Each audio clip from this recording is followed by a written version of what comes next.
After a week hiatus, we are back here on the Extra Bases podcast. I have to say hiatus because it wasn't. It was just a brief break. We didn't mean to do it, Jeremy, but sometimes life gets in the way, and you're out. Where were you last week? Florida, then Canada. Oh, okay, because those are close to each other. Yeah, that was right down the block. Went to Florida, had an event, had to go to Canada, had 3 events, had 6 days in a row, and I've been back here working on my Atlantic League comeback. So good to go. No, I know what you've got coming up. You have your big international event.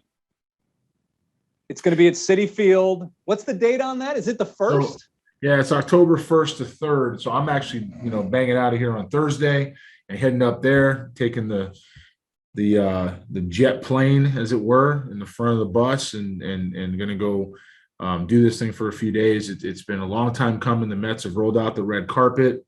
It's another one of those arrows pointing to, that place up there below Massachusetts and Connecticut and above Jersey. So, I'm looking forward to getting there. And I think everybody's excited. This is one of the first years that we haven't had anybody, change rosters or shuffle out, or, we had a couple guys shut down because of fatigue, pitchers. That happens this time of year with high school pitchers. But it's the end of the year. It's good. We're expecting 100+ scouts at this thing, and it's going to be all right. All right. I don't want to slight anyone going to this event, but if I had to say to you, Jeremy, first name that comes to your head that is a future major leaguer from your event, which guy would it be? First Cam name. Collier. Who? Cam Collier. Yeah, I've heard of him. Heard of him? I got a couple more. You want me to keep going? Okay. Riley Stanford. Turner Spaljaric, son of Paul. Which position does Riley play? He's a pitcher and an outfielder. And Collier's a corner infielder, right? Collier's a third baseman. Yeah. You've got Luke Hill, who's a name that not everybody knows, but they will. You've got. All right. So Luke Hill, give us 2 sentences on Luke Hill. I don't know, 60 runner, second baseman, can play the outfield, got a 60 arm, reminds me of Aaron Hill. Okay. Going to play out there, and he can hit. He's got some impact. He's got some power. He's probably a guy in this way we draft today that goes to college and then goes out and take him about 3rd in the country. He's one of those guys. Tommy Specht is somebody guys are going to like a lot. Let's see, Javier Santos, be up to about 98. He's just new on the scene. You've got Ryan Kennedy, Griffin Stieg. You've got, I don't know. I mean, we can keep going. We can do this all day. I mean, it's going to be a good Henry Bolte. How can I forget Henry Bolte? Henry Bolte is the best outfielder on the West Coast, and that's not even close. And the second best guy on the West Coast is a guy that we almost brought. His name is Gavin Turley. He's not going to be in this event, but he was one of those people that the people whose game isn't perfect had in their stuff. And, nothing against G, because he's a good kid and he's a good player, but, they had no idea that Bolte, they didn't know how to spell Bolte. They didn't know where he was from, where he exists. I love doing that to them. Grayson Rodriguez is just Marco Raya, Tink Hintz. They're like, who? I'm like, he's been at your events the whole time. Oh, my bad. Second round. Whoops. Calabrese, another guy? That's another one. David Calabrese, my guy. DC, I kind of enjoy that because, this industry acts like I'm going to go ahead and do this. I got to do it because I've had enough of some of this stuff. This industry acts like these guys got it figured out, man. When you sign a player, when you have a clue of what that means, then you can talk to me. Until then, you do you, we'll do me, I'll do us, we'll do us, what that is. And we'll go turn these guys out and get 30 guys drafted next year again. That's what we'll do. Okay.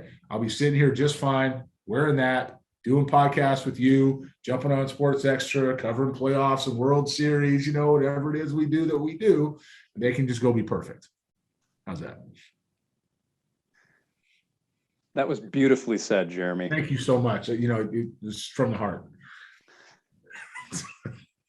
Something that you've also mentioned from the heart is this shift in the game. And I'm wondering if we're starting to see it in real time when you look at some of the managers who are leading teams into the postseason, Dusty Baker, Astros, Tony La Russa, White Sox. I mean, those are two guys right there that when you look at the analytics revolution, those guys, I imagine many thought were being left behind, right? And look, now they've got their teams, and Dusty Baker in particular, because I see him on a daily basis, has done, masterful is a bit strong, but has done an excellent job of managing a team with high expectations. So are we starting to see this true shift happening right before us? I'll give you another one, Joe Girardi. Phillies are what? I mean, coming in tonight, they're playing the Braves. They were what, 2 out? Maybe 2 out of first place, right? And if I'm the Braves, I'm scared. I don't want to play the Phillies. And they've got a guy. Listen, their manager is by no means a analytics savant. Brian Snicker. Yeah, absolutely. But we have the Jace Tingler show in San Diego, which has been so exceptional to watch. So, when you have these guys that are veteran leadership, you can't replace Jason. You can't replace experience. None of these guys are opposed to numbers. They just understand when to use them and how to use them, right? Numbers have been around from the beginning of time. This is just different numbers. What I am excited to see is the stuff we've talked about a few years ago, and I kept saying to you, it's going to shift. It's going to shift. It's going to come. It's coming. It's not going to do this forever. People are going to figure this out. That the most analytical organizations, Tampa Bay Rays, Houston Astros, some of these organizations have really made a push not to get away from the numbers, but to get to more numbers that make sense for what they're trying to do in predictive models and in player development. And a lot of the things that people who are just getting started and catching up with are trying to buy into, they're not winning with. The Rays are good once again. The Astros are good once again. I mean, there's clubs out there that are good for a reason. Ironically, the link between the Rays and Astros. We've talked about that before. I'm not going to. It's a 4-letter word, isn't it? It's a 4-letter word, begins with an H and ends with an Ek. And rhymes with check. It rhymes with check. So, in any event, yeah, I mean, I think we're seeing a shift. I think we're seeing good baseball people be empowered. I think we're seeing owners deciding they want to win games, instead of just skate by and make a little money. They want to win games. Fan bases around the league are clamoring for wins. They're not looking just to go ahead and buy tickets for, 81 and 81 to say, oh, we tried, man. I don't want to see that. It's interesting. Wayne Franklin, former major league pitcher, who I've known from my days back in Pennsylvania, on Twitter, he posted, and maybe you saw it today, some sort of response from Jim Kaat to an article. Did you see this today? I saw Jerry Hairston post it. I didn't see it from Franklin.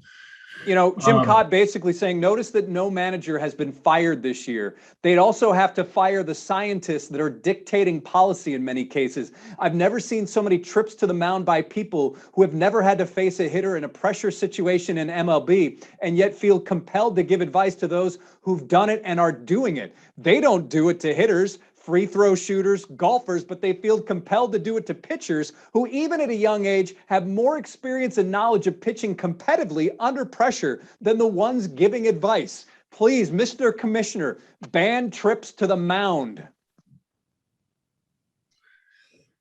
There's a lot of truth in that, but the truth is in this. I've seen a lot of people, it's happening more and more. The college coach that was hired, or the analyst that was hired and brought to a major league organization, is choosing to go back. Now, Twins had a couple of guys, one of which I think is pretty good, but they both went back to school, back to where they were, right? One guy went back to the same place. And then you look at the Reds and what they've done. What happened with the Reds, Jeremy? Can you, I know you mentioned it on Twitter, but what happened again? Night. That's what happened. Kyle, the gambler Boddy, was dismissed. He was asked not to return. I think the public stance was that they agreed to part ways. Throwing that out there. Okay, that was his public stance. I've got the transaction that says, I've got the transaction right here. Let's go to the tape, shall we? Let's go to the tape. Here's the transaction. I hope I still have this thing. Yep, I got it. Okay. I'm going to cover up his cell phone number because it's on here. All right. No, you can just read it. I believe you. Just read it. Available employees. The Cincinnati Reds have informed the employees named below their contracts will not be renewed. They are free to speak with other organizations about future employment. Kyle Boddy. Happens a lot in baseball. Happens a lot. Not after 2 years when you have this type of fanfare and, dare I say it, trouncing of anybody not you, which is what he did. And then C.J. Gilman, minor league hitting coordinator. Okay. Both driveline guys. Now, here's where this gets interesting. First of all, when you get let go, okay, or if it's mutually, you're not going to do that. You don't need to go on Twitter or social media or Facebook or Instagram or Snapchat or I don't know, pick something. I don't know. Is there a Telegram? So I don't know. Pick what's it? Google Earth. Like you don't need to go ahead and do this and start talking about. Yeah, we just didn't. We decided to walk away from each. Nobody cares. You don't have to go on this tour about how good you are. Oh, it just didn't work out because you're going a different direction. Yeah, you know what direction the Reds are going? The winning direction. And you weren't part of that. That's what direction they're going. Hey, Kyle, we want to win, and we don't see you helping us do that. Okay? That's how that went. And as far, and I'm going to go a little deeper. I love doing this. I do. I love the information that I get. Thank you so much. 2 weeks prior, I knew they had a meeting because I got contacted about would I be interested in their player development job. Their director of player development was a guy named Eric Lee. He took off and he went to be an AD at a private school in Connecticut. Okay. I was asked, I'm not getting into who or what or how far that went. Would I be interested in their player development job? And one of the questions was, would you do it if Kyle Boddy was there? I said, not if. I'm just going to say no. I said, no, I'm not going to do that. Not interested in it.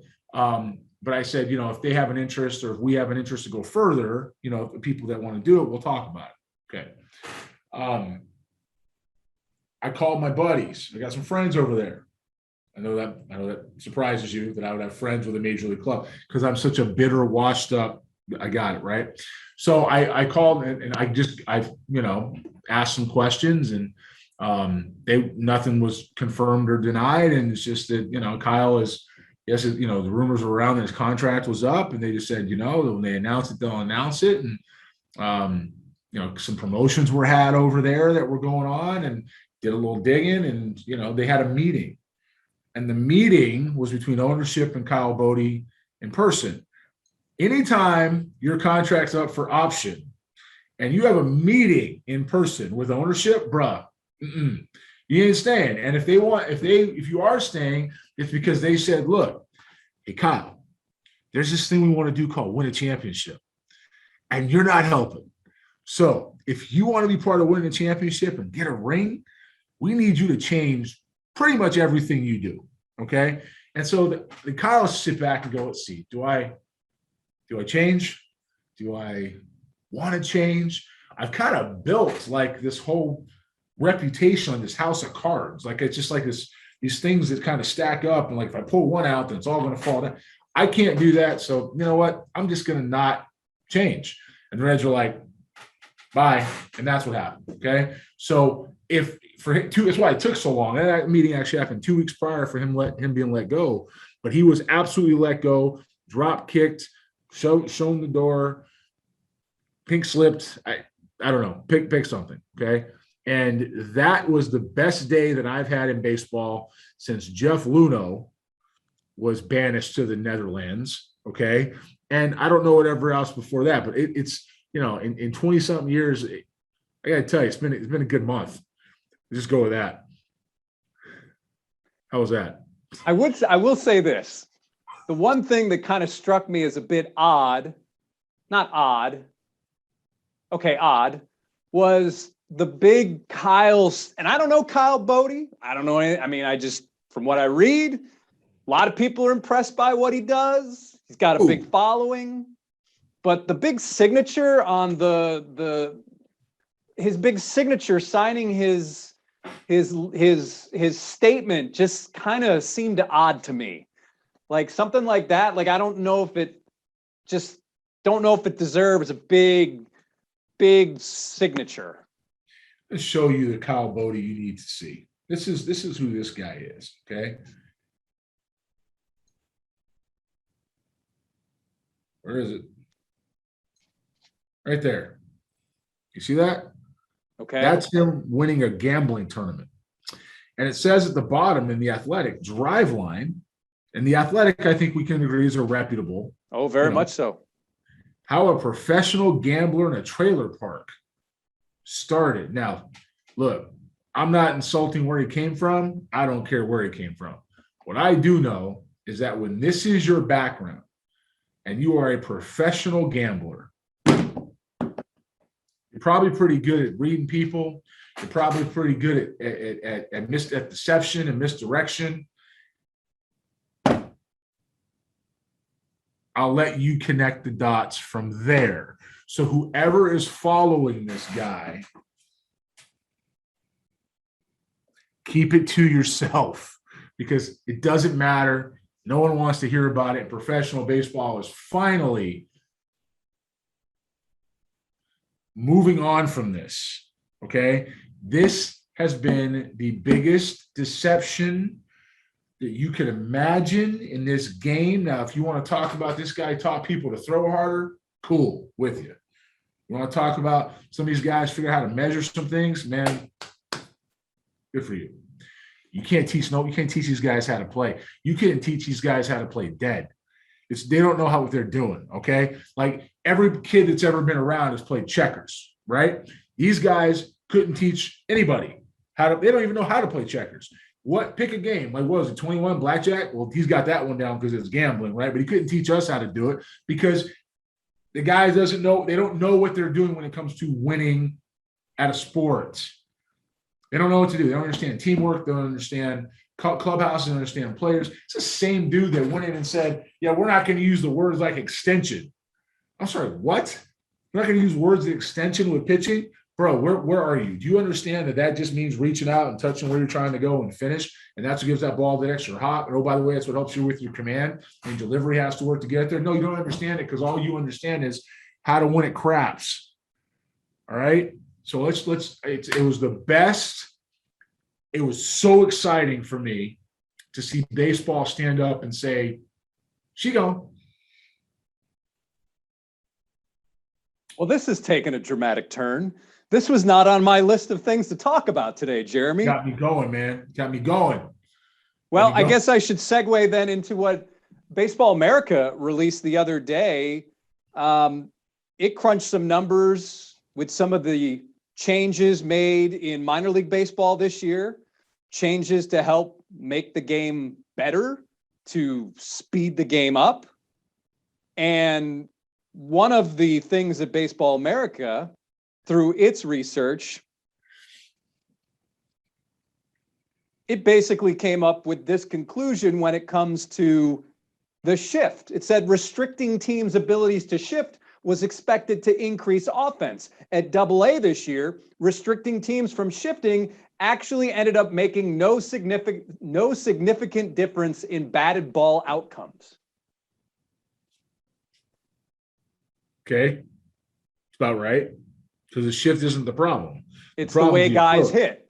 The problem's the approach. The shift, if you can shift on a guy who's trying to yank everything, man, more power to you. Doesn't mean the next guy is going to do it. You're just going to switch your defense back up to where that guy's at, right? Now you're just banning shifting. All right, fine. So, a guy's going to pull the ball. We're just going to go ahead and instead of 4 infielders on the left side, it doesn't mean anything. We're going to put 2 guys over there, and we're just going to go ahead and put them in a position where it looks like he's more likely to hit the baseball. Yeah. That's it's pretty like simple to me. When you got a bunch of softball hitters up, right? Like, it's not going to change. Sometimes I think the game is almost like a body of water, a river, a lake. And instead of making all these changes, sometimes I think, how an ecosystem of a lake kind of takes care of itself and then comes back. Say, there's some pollution in the lake, not a lot, but a lake will cleanse itself And sometimes I have to believe that baseball is doing that very same thing because of the ebbs and flows of what we see in approaches and teaching and instruction. And I think that it will all take care of itself. I don't know if you need to make all these significant, drastic changes, changing the baseball to the size of a golf ball, moving the mound back to the center field wall, having a designated hitter slash ball boy slash ball girl run the bases on second base in the 16th inning with a 3-2 count. I think the game will take care of itself. Yeah, I don't get it, and I'm glad to see the report came out that none of this stuff mattered. And let's get back to the way the game's been played for 150 years. You know, we don't. I don't know, man. I'm 45 years old, and I feel like this game's been around longer than me. Yeah. Right? Let's kind of get back to that. Almost as old as you, Zach Greinke. There is a good one. That's good. That's good. Zach Greinke has not pitched well for the Houston Astros of late, and now he's had some issues, COVID, and then injury, and now it appears as though Zach Greinke will be possibly pitching from the bullpen in the postseason, at least the first series of the postseason. Right. How do you think a guy like Zach Greinke will adjust to pitching from the bullpen instead of a regular starting role? Well, I think he's a professional, and I also think it's going to depend on what you use him as. You're not going to run, Zach Greinke out there every night, in the bullpen role, right? He's going to have to pick his spots. Maybe it's every third day. You get 2 innings out of him. You might get one time through the lineup out of him. Personally, I think it's the right usage for him right now. In the postseason, you'd have guys in the right roles, and it's about winning a ring. And if Zach wants to win a ring, that's the best shot. He's not the same guy that he was in Kansas City. He's not the same guy that we had in Milwaukee. He's not the same guy that was with the Dodgers. He's not the same guy that was with the Angels. He's not the same guy that was with the Diamondbacks. He's a Zach Greinke today with the Astros. Hope I didn't miss anybody. I think that's all 5 teams, right? So he has to deal with his arsenal as he has it today. Still plenty good to get big league hitters out, which is a testament to him. But that's the better role. Better role is 3 innings, cycle guys through, bridge the gap, piggyback maybe if somebody's a starter. You know what I mean? If maybe whoever's going to be the guy ahead of him. So especially in a short series. Absolutely. Something which also drew my attention today in the independent league realm. Cleburne Railroaders enter into historic partnership with the Sydney Blue Sox of the Australian Baseball League. Now, you might say, okay, why are you bringing this up? Jeremy, I had to reread this thing 5 times to make sure that this wasn't an April Fool's joke. You want to know why? I'd love to hear it. First of all, there's really no mention of what the partnership entails. It just says the Cleburne Railroaders announced today a historic partnership with the Blue Sox. This is the first time teams have partnered from their respective leagues. Then it says, we're really excited. Many Australian players miss out on playing professional baseball, don't get a chance to play in the U.S. Such an invaluable experience, benefit both leagues and sports as well. So we're very excited. Okay, so I gotta, from that, surmise that the Sydney team will be sending players to play in the American Association, right? It's not worded that way, but that's what one would guess, correct? Yeah, but that would be more of a partnership with the league, right? I don't know, but this, Jeremy, is where I had to reread it 4 times to make sure it wasn't April Fool's while checking my calendar. One of these opportunities is for the Blue Sox to send promising youth players to the Portland Pickles to play in the Wild Wild West League this summer.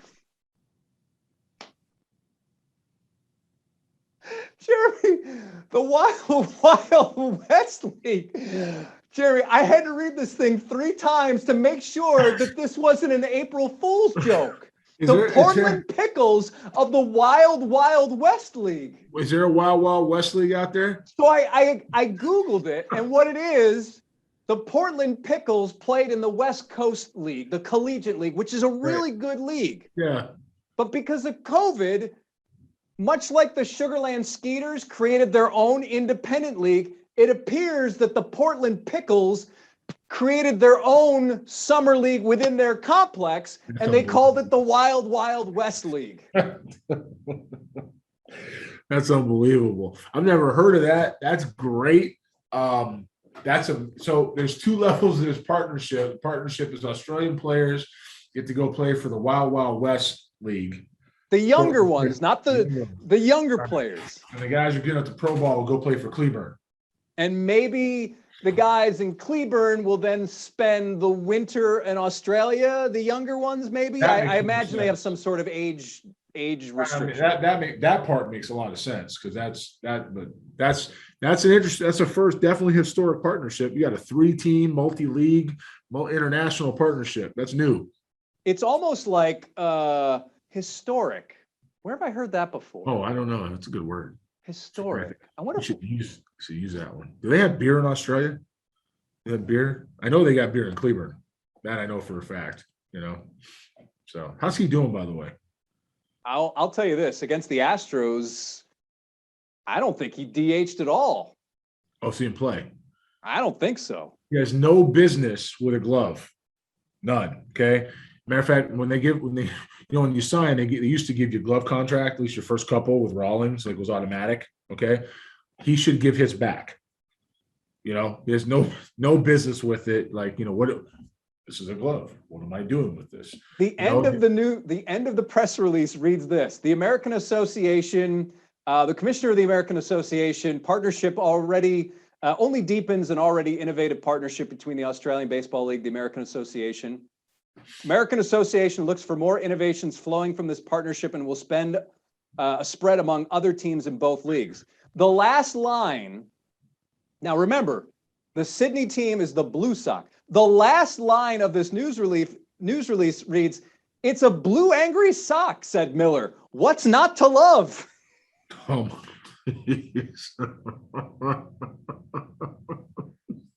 That's why I had to make sure that this was not some kind of joke.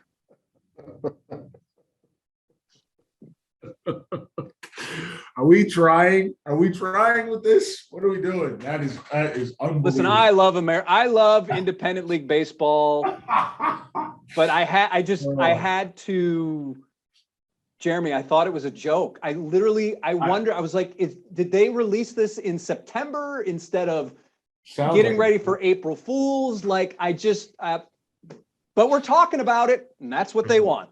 Walks like a duck, it talks like a duck. It's probably a duck. All right, so. Quick scouting report, because we always say, oh, we'll do a quick podcast, and then it turns into 40 minutes. Is that what this is? 40 minutes? I don't know. 2015. I feel like both of us are on our game tonight. There's sometimes I come in, I got a lot on my plate. I'm not all here. I step into the box and, maybe I'm thinking about something that's happening 2 hours from now on KHOU 11 News, or something which happened 10 minutes ago, an email I received. But anyways, tonight's scouting report is from 2015. James Kaprielian, UCLA. 3-starter in a major league role. Average velocity guy in the end with more when he needs it. Heavy ball, can keep it on the ground. Fastball command, swings and misses to the curve, to the CB, and soft contact with the fastball. Can use all pitches in and out of the strike zone. Strike thrower, attacks the zone, and isn't afraid of hitters. I'll tell you, Jeremy, I thought this guy had enough spunk in him that maybe there was something there. Has he been as what you expected, worse than expected, better than expected?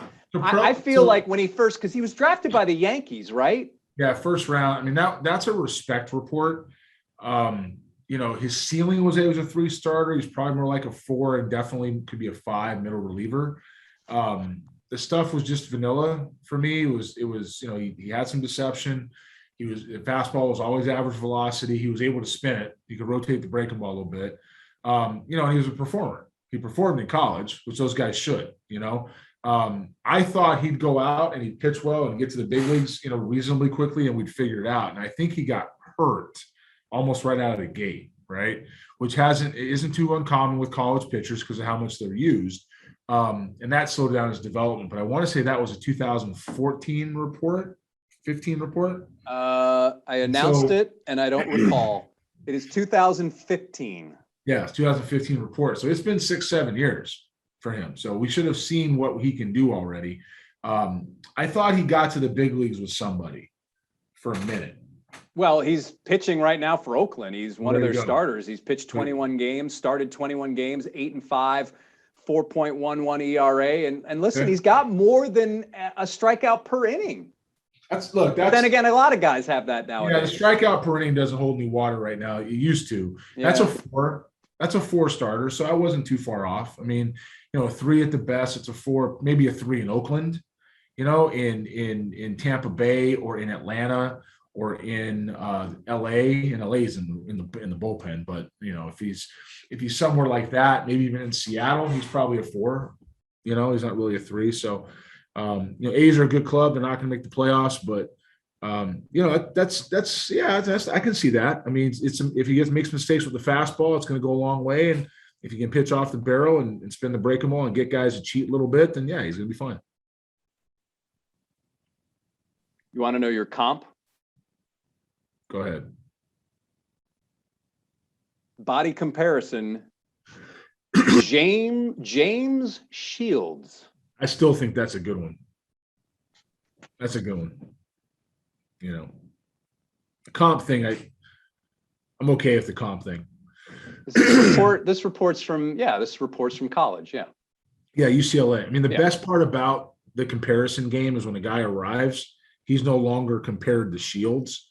He's compared to himself. Sure. He's now James Kaprielian reminds of James Kaprielian. And the thing about him was about the spunk. It's funny you say that. His entire family was USC. He went to UCLA. And anybody who understands USC, UCLA knows that's like Hatfield and McCoy's. Okay. That doesn't really happen. His family is so USC that they have buildings named after them that they've donated. That's right. Okay? There was one called Kaprielian Hall. And as a matter of fact, when I used to go to Dado Field, when I would get there, even when I go there now, I don't navigate to Dado Field. I go to Kaprielian Hall because it's right next to Dado Field. Okay. So, for him to turn around and say, no, I'm going to UCLA. Yeah, that's some spunk because everybody else is donating money to the university that you are destined to go to. You're like, no, I'm going to their rival, So he's got some of that in him. He's got some of that take it personal. He's got some of that compete. I'm happy he's doing as well as he is. I knew he'd gotten to the big leagues. I did not know he'd had 21 starts. I mean, again, he's pitching in Oakland, so no offense to those guys, but it's hard to. You can lose players in Oakland pretty quickly. I'm sorry. It's no offense, but you can. Now, listen. There's something in this report that I just noticed, and I'm not sure if you meant it as a joke, but I'm wondering if you meant it as a joke. Under the summary, you put signability comments. Okay. And you wrote, would offer USC scholarship to sign him. Oh,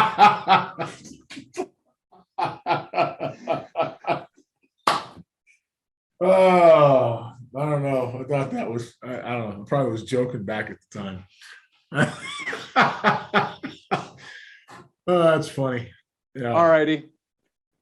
All right, Jeremy, this was a good one.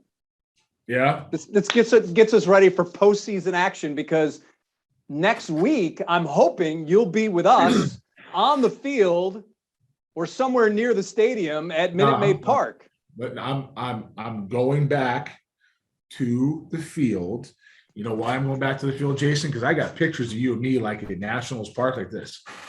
Yeah, each wearing gray puffy jackets. We shop at we went on a shopping trip together and said, these look good. Let's wear them together. It got to a point where it was kind of like really like it was the same jacket, same shirt, didn't matter what day of the week. And anybody who's listening to this has watched us do this now for a while. I promise you, we were not calling to coordinate. It did get to the point where I was like, bro, what are you wearing? So I can wear something else. Okay. So I'm looking forward to getting back out there. I'm looking forward to seeing the games. I'm looking forward to getting on the field and do what we do, and getting back to Facebook Live a little bit, and just, the things that we do that have in the postseason that have been a lot of fun the last couple of years. I'm excited. Can't wait to get back from New York and watch the Astros and White Sox compete. Jeremy, have a safe trip. Enjoy Citi Field, and hey, man, teach those kids, show them what the big leagues are like. We will do the best we can. It's going to be a lot of fun. Looking forward to it.